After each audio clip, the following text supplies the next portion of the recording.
नमस्कार, हिंदी साधन चैनल में आप सभी का एक बार फिर से हार्दिक स्वागत है।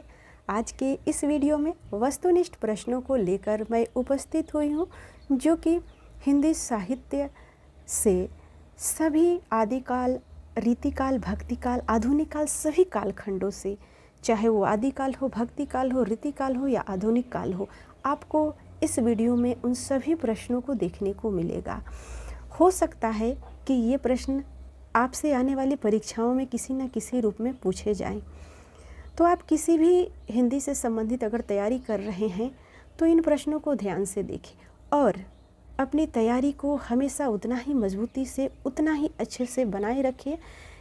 आपको ये नहीं सोचना है कि अभी परीक्षा में इतना दिन बाकी है, क्योंकि ऐसा सोचकर वही खरगोश और कछुए की कहानी के जो है होता है कि कई बार हम बहुत तेज़ से चलते रहते हैं और सोचते हैं कि अरे इतना अभी समय है, और उसी में हम कहीं ना कहीं थोड़े से नंबरों से हम पीछे हो जाते हैं। तो इस बार जो भी आपकी परीक्षा आए, चाहे एनवीएस, केवीएस, डीएसएसबी या जो भी, जिस भी आप किसी अदर स्टेट से भी हो, तो आपकी हिंदी से संबंधित कोई भी परीक्षा हो तो वो छूटने ना पाए, आपको उसमें सफलता अवश्य मिले।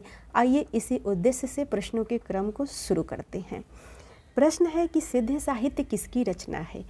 तो सिद्ध साहित्य जो रचना है ये राहुल संकृत्यायन, हजारी प्रसाद द्विवेदी, नागेंद्र नाथ उपाध्याय, इन तीनों ने सिद्ध साहित्य नाम से कोई रचना नहीं की, बल्कि धर्मवीर भारती ने सिद्ध साहित्य विषय पर शोध कार्य किया है और बाद में यही पुस्तककार के रूप में प्रकाशित हुई।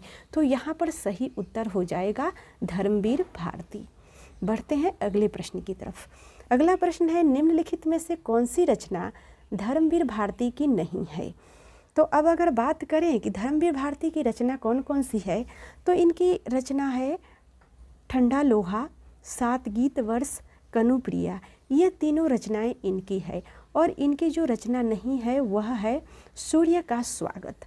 तो सूर्य का स्वागत जो रचना है यह दुष्यंत कुमार का है। तो इस प्रकार से ऑप्शन चौथा सही हो जाएगा। बढ़ते हैं अगले प्रश्न की तरफ। इनमें से कौन सी रचना धर्मवीर भारती की नहीं है? तो धर्मवीर भारती की रचना अंधा युग है, कनुप्रिया इनकी रचना है, ठंडा लोहा भी इन्हीं की रचना है, और हरी घास पर क्षण भर ये जो रचना है ये इनका नहीं है। ये रचना किसका है? तो ये रचना अज्ञेय की है। तो इस प्रकार से आपको एक प्रश्न के साथ साथ दो दो तीन तीन प्रश्न भी आपकी प्रश्नों के शंका का समाधान हो रहा होगा, मुझे उम्मीद है। अब आपकी तैयारी किस प्रकार से है ये आप ही बता सकते हैं, क्योंकि हमारी तो कोशिश है कि आपकी तैयारी बढ़िया हो और आपको सफलता मिले। इसके लिए आपको प्रयत्न करना ही पड़ेगा। आइए शुरू करते हैं अगले प्रश्नों को। प्रश्न है, किन दो साहित्यकारों ने अर्धनारीश्वर नाम से रचना की? तो अर्धनारीश्वर नाम से रचना करने वालों में विष्णु प्रभाकर और रामधारी सिंह दिनकर है। तो ये दोनों साहित्यकार हैं जिन्होंने अर्धनारीश्वर नाम से अपनी रचना की। अगला प्रश्न है, मनुष्य ही साहित्य का लक्ष्य है, यह किस आलोचक की स्थापना है? तो यह जो स्थापना है वह आचार्य हजारी प्रसाद द्विवेदी का है। मनुष्य ही साहित्य का लक्ष्य है, यह कथन द्विवेदी जी ने कहा है। साहित्य मानव जीवन में सीधा उत्पन्न होकर सीधे मानव जीवन को प्रभावित करता है, ऐसा आचार्य हजारी प्रसाद द्विवेदी ने कहा है। तो इस प्रश्न का ऑप्शन दूसरा सही हो जाएगा। अगला प्रश्न है, धर्म, नैतिकता और विज्ञान के लेखक हैं? तो धर्म, नैतिकता और विज्ञान के लेखक कोई और नहीं, रामधारी सिंह दिनकर हैं। ऑप्शन तीसरा सही हो जाएगा, रामधारी सिंह दिनकर। अगला प्रश्न है, रामधारी सिंह दिनकर की प्रसिद्ध रचना का नाम है? तो इनकी प्रसिद्ध रचना उर्वशी है, और इस रचना पर इन्हें वर्ष 1972 ईस्वी में ज्ञानपीठ पुरस्कार प्रदान किया गया था। तो यह भी बहुत महत्वपूर्ण है कि उर्वशी दिनकर की सबसे प्रसिद्ध रचना है, और इस रचना पर इन्हें 1972 में ज्ञानपीठ पुरस्कार मिला था। तो प्रश्न पूछा जा सकता है कि रामधारी सिंह दिनकर की किस कृति पर ज्ञानपीठ पुरस्कार मिला था या किस सन में मिला था, तो ये भी याद रखना है। बढ़ते हैं अगले प्रश्न की तरफ। अगला प्रश्न है नदी के द्वीप किसकी रचना है। तो नदी के द्वीप, यह जो रचना है वो 1951 ईस्वी में सच्चिदानंद हीरानंद वात्स्यायन अज्ञेय ने इसकी रचना की। तो ऑप्शन चौथा सही हो जाएगा, अज्ञेय। अज्ञेय का नदी के द्वीप यह उपन्यास की विधा से प्रसिद्ध रचना है। नदी का द्वीप क्या है, उपन्यास है। और इसमें, इस उपन्यास में इन्होंने व्यक्ति के विकसित आत्मा को निरूपित करने की सफल कोशिश की है। तो कई बार रचना में के मूल्य तत्वों पर के भी बारे में पूछा जा सकता है कि इसमें इस कवि ने क्या लिखा है या किस पर लिखा है, तो ये भी आपको जानना चाहिए। अगला प्रश्न है रूपांबरा किसकी संपादित रचना है। तो रूपांबरा, ये जो रचना है ये अज्ञेय के द्वारा संपादित पंत की पुष्टि पूर्ति के उपलक्ष्य में प्रकाशित अभिनंदन ग्रंथ है। ऑप्शन पहला सही हो जाएगा, रूपांबरा ये अज्ञेय के द्वारा रचित है और अभिनंदन ग्रंथ है यह। अगला प्रश्न है इनमें से कौन सी कृति अज्ञेय की है। तो अज्ञेय की इसमें कृति है हरी घास पर क्षण भर। ऑप्शन तीसरा सही हो जाएगा। अगला प्रश्न है हरी घास पर क्षण भर किसकी रचना है। तो हरी घास पर क्षण भर यह रचना सच्चिदानंद हीरानंद वात्स्यायन अज्ञेय की है। ऑप्शन दूसरा सही हो जाएगा। अगला प्रश्न है हरी घास पर क्षण भर शीर्षक काव्य संकलन के रचयिता है। तो देखिए यहाँ पर आपको एक प्रश्न मिल रहा है कि हरी घास पर क्षण भर किसकी रचना है और यह किस विधा की है। तो आपको ये पता हो गया कि यह जो है यह काव्य विधा है। ये हरी घास पर क्षण भर इनका काव्य संग्रह भी है एक। तो इस प्रकार से इस प्रश्न का उत्तर तीसरा सही हो जाएगा कि काव्य संकलन के रचयिता अज्ञेय है। और अगला प्रश्न है असाध्य वीणा कविता के रचयिता का नाम है। तो असाध्य वीणा कविता के रचयिता धर्मवीर भारती, केदारनाथ अग्रवाल, भवानी प्रसाद मिश्र कोई नहीं है, ये तीनों नहीं है। इनमें से चौथा ऑप्शन सही हो जाएगा, सच्चिदानंद हीरानंद वात्स्यायन अज्ञेय असाध्य वीणा कविता के रचयिता हैं। अगला प्रश्न है अज्ञेय की असाध्य वीणा किस प्रकार की काव्य कृति है। तो असाध्य वीणा यह अज्ञेय की काव्य कृति है और किस प्रकार से काव्य कृति है। तो यह प्रलंब काव्य या लंबी कविता है। ऑप्शन चौथा सही हो जाएगा। अगला प्रश्न है अज्ञेय की रचना है। तो अज्ञेय की रचना इसमें से हरी घास पर क्षण भर, ऑप्शन चौथा सही हो जाएगा, यह इनकी रचना है। अगला प्रश्न है सागर मुद्रा के लेखक हैं। तो सागर मुद्रा के लेखक सच्चिदानंद हीरानंद वात्स्यायन अज्ञेय हैं। अगला प्रश्न है किस काव्य कृति पर अज्ञेय को ज्ञानपीठ पुरस्कार प्राप्त हुआ था। तो कौन सी काव्य कृति है जिस पर इन्हें ज्ञानपीठ पुरस्कार प्राप्त हुआ था। ऑप्शन दूसरा सही हो जाएगा, कितनी नावों में कितनी बार। इस कृति पर, यह काव्य कृति है इनकी और इस पर इन्हें ज्ञानपीठ पुरस्कार प्राप्त हुआ था।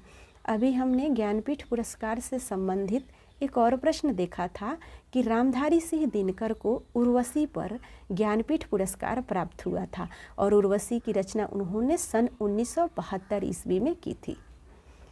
अगला प्रश्न है निम्न में से कौन सा काव्य संग्रह अज्ञेय का नहीं है। तो इनमें से जो काव्य संग्रह अज्ञेय का नहीं है वह कौन सा काव्य संग्रह है। पहले हम बात कर लेंगे अज्ञेय की इसमें से कौन कौन सी रचना है। तो अज्ञेय की रचना हरी घास पर क्षण भर है, कितनी नावों में कितनी बार है, आंगन के पार द्वार है। अब कौन सा बचा, यहाँ से देखो। यह जो रचना है वह अज्ञेय की नहीं है। यह रचना किसकी है, यह केदारनाथ सिंह का काव्य संग्रह है। तो इस प्रकार से इस प्रश्न का उत्तर तीसरा ऑप्शन सही हो जाएगा। अगला प्रश्न है, निम्नलिखित में से कौन सा काव्य संग्रह अज्ञेय का नहीं है? तो इनमें से कौन सा काव्य संग्रह है जो अज्ञेय का नहीं है? तो देखिए, अज्ञेय का जो काव्य संग्रह है उसमें हरी घास पर क्षण भर, अरि ओ करुणा प्रभामय, आंगन के पार द्वार, ये तीनों इनका है। और सीढ़ियों पर धूप ये अज्ञेय की रचना नहीं है। तो ये किसकी रचना है? तो ये जो रचना है वह सीढ़ियों पर धूप काव्य संग्रह है। किसका? रघुवीर सहाय का। तो रघुवीर सहाय इस सीढ़ियों पर धूप के लेखक हैं और इस प्रश्न के अनुसार ऑप्शन तीसरा सही हो जाएगा। सीढ़ियों पर धूप अज्ञेय की रचना नहीं है। अगला प्रश्न है, मुक्तिबोध रचनावली का संपादक किया है? तो मुक्तिबोध रचनावली का संपादन किसने किया है? भरतभूषण अग्रवाल ने किया है, रामचंद्र शुक्ल ने किया है, विजय बहादुर सिंह ने, या नेमीचंद्र जैन ने किया है? तो यह किसने किया है? नेमीचंद्र जैन ने। मुक्तिबोध रचनावली के संपादक नेमीचंद्र जैन है और यह 6 खंडों में प्रकाशित है। कौन सा रचना? मुक्तिबोध रचनावली। तो ऑप्शन चौथा सही हो जाएगा, नेमीचंद्र जैन। अगला प्रश्न है, इनमें से एक काव्य संग्रह अज्ञेय का नहीं है? तो अज्ञेय का कौन सा काव्य संग्रह है जो नहीं है? तो आंगन के पार द्वार अज्ञेय की रचना है, ऐसा कोई घर आपने देखा यह भी अज्ञेय की ही रचना है, और सदा नीरा यह भी अज्ञेय की रचना है। अब बचा कौन सा ऑप्शन? दूसरा, धरती। धरती यह किसकी रचना है? तो यह जो रचना है यह त्रिलोचन की काव्य संग्रह है। तो इस प्रकार से इस प्रश्न का उत्तर ऑप्शन दूसरा हो जाएगा। और ये जो 3 है, आंगन के पार द्वार, ऐसा कोई घर आपने देखा और सदा नीरा, ये तीनों अज्ञेय का काव्य संग्रह है। अगला प्रश्न है, जिंदगी निष्क्रिय बन गई तलघर, अब तक क्या किया, जीवन क्या जिया, यह किस कवि की पंक्ति है? तो यह जो पंक्ति है वह है मुक्तिबोध की। गजानन माधव मुक्तिबोध की लंबी कविता अंधेरे से ली गई यह पंक्ति है। और इस कविता का प्रकाशन 1964 ईस्वी में आशंका के द्वीप अंधेरे में शीर्षक से कल्पना पत्रिका में प्रकाशित हुआ था। तो इस प्रकार से ऑप्शन पहला इस प्रश्न का उत्तर सही हो जाएगा।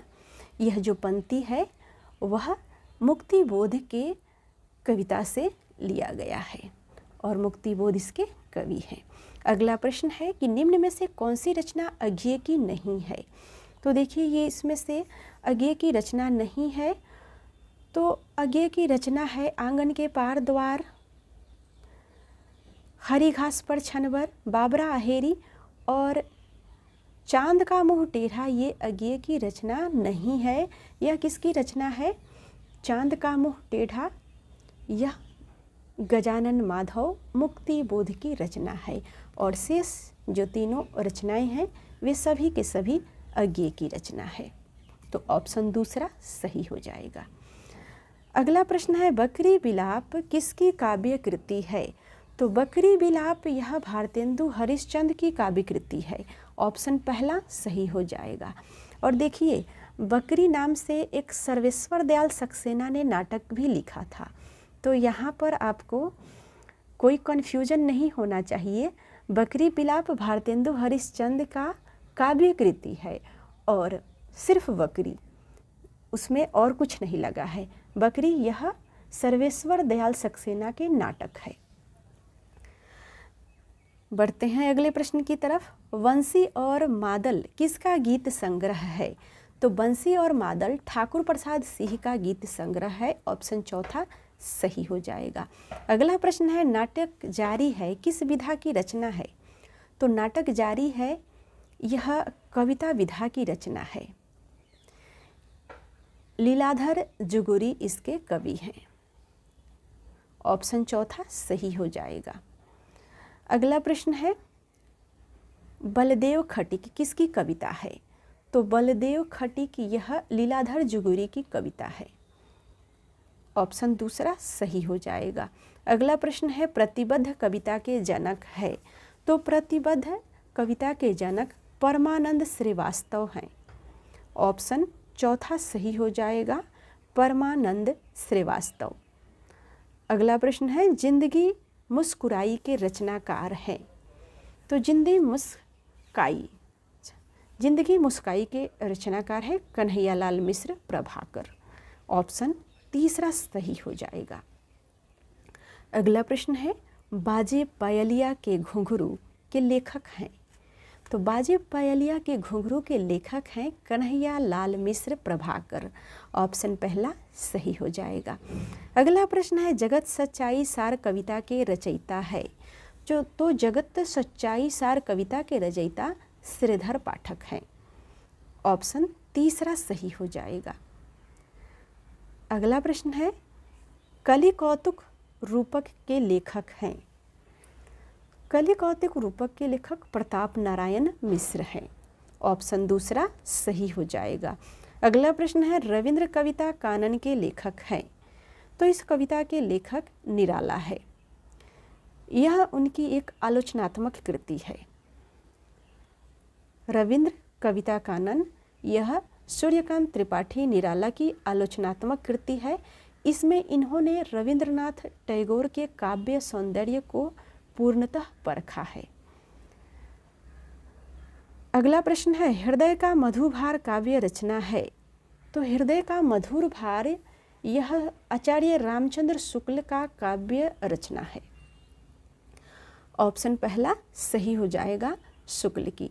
इनकी अन्य प्रमुख काव्य रचनाएं हैं बुद्ध चरित्र, लाइट ऑफ एशिया के आधार पर ब्रजभाषा काव्य, मनोहर छटा इत्यादि। अगला प्रश्न है रसमीमांस नामक आलोचना पुस्तक के लेखक हैं। तो रसमीमांस नामक आलोचना लिखने का काम आचार्य रामचंद्र शुक्ल ने किया है। तो ये शुक्ल की आलोचनात्मक कृति है। ऑप्शन तीसरा सही हो जाए। अगला प्रश्न है रसमीमांस किसका ग्रंथ है। तो रसमीमांस आचार्य रामचंद्र शुक्ल का ग्रंथ है। अगला प्रश्न है निम्नलिखित में से किस आलोचना ग्रंथ के लेखक का नाम सही नहीं है। तो यहाँ पर किसका नाम सही नहीं है यह आपको बताना है। तो रसमीमांस ये हजारी प्रसाद द्विवेदी की नहीं है, बल्कि रसमीमांस आचार्य रामचंद्र शुक्ल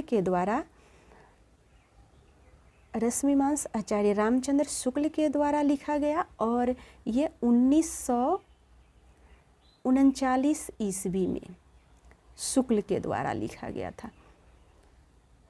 यहाँ पर ये हजारी प्रसाद द्विवेदी नहीं होंगे। और यह रचना इनकी 1949 में प्रकाशित हुई। उसके रचना के 10 साल बाद यह इनका आलोचनात्मक ग्रंथ प्रकाशित हुआ।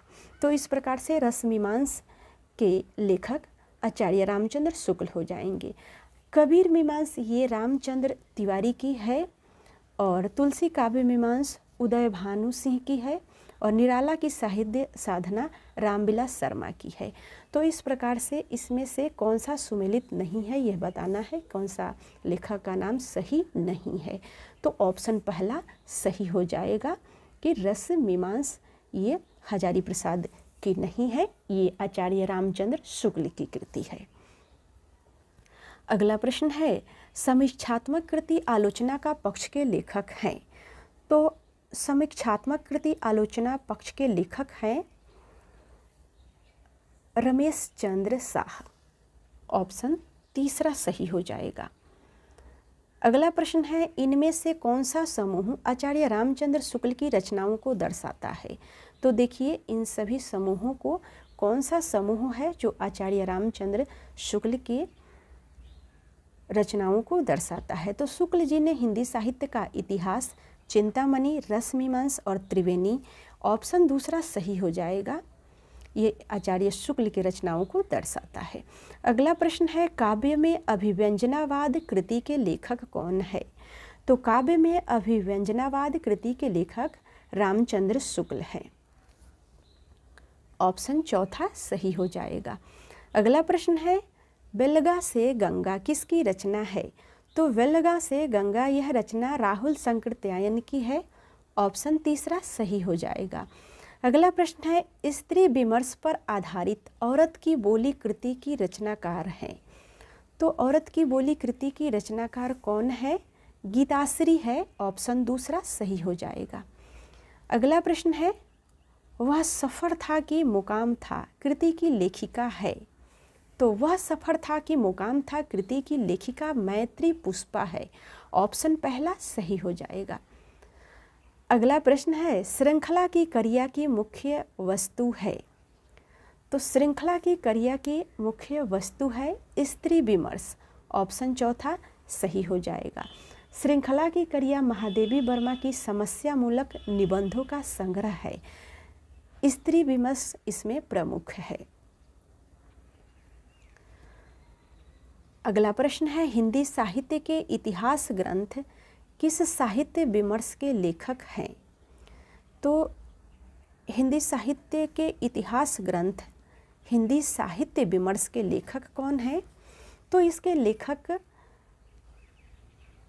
पद्मलाल पुन्नालाल बख्शी। ऑप्शन चौथा सही हो जाएगा। अगला प्रश्न है, हिंदी साहित्य विमर्श के लेखक हैं। तो हिंदी साहित्य विमर्श के लेखक पद्मलाल पुन्नालाल बख्शी है। ऑप्शन तीसरा सही हो जाएगा। अगला प्रश्न है, हिंदी साहित्य की इतिहास भूमिका साहित्य इतिहास ग्रंथ इनमें से किसके द्वारा लिखा गया? तो देखिए, हिंदी साहित्य की इतिहास भूमिका नामक ऐतिहासिक ग्रंथ यह किसी इतिहासकार ने नहीं लिखा है। आचार्य रामचंद्र शुक्ल के द्वारा हिंदी साहित्य का इतिहास सन 1929 ईस्वी में लिखा गया और आचार्य हजारी प्रसाद द्विवेदी जी ने जो लिखा है तो उन्होंने लिखा है हिंदी साहित्य की भूमिका। तो इस प्रकार से हिंदी साहित्य की भूमिका नहीं है, हिंदी साहित्य की इतिहास भूमिका इसमें कह रहा है। और शुक्ल ने लिखा है हिंदी साहित्य का इतिहास। तो शुक्ल के अनुसार अगर पूछा जाए तो शुक्ल के अनुसार हिंदी साहित्य का इतिहास होना चाहिए और आचार्य हजारी प्रसाद द्विवेदी के अनुसार हिंदी साहित्य की भूमिका होनी चाहिए। तो इस प्रकार से यह प्रश्न का आप समझ गए होंगे कि इस प्रकार के किसी ग्रंथकार ने किसी कवि ने रचना नहीं की है। तो आज के इस वीडियो में इतना ही। मिलते हैं अगले वीडियो में। तब तक वीडियो देखने के लिए आप सभी को बहुत बहुत धन्यवाद। अगर आपने अभी तक हिंदी साधन चैनल को सब्सक्राइब नहीं किया है तो अवश्य ही सब्सक्राइब कर ले और वीडियो अगर पसंद आए तो इसे लाइक ज़रूर करें।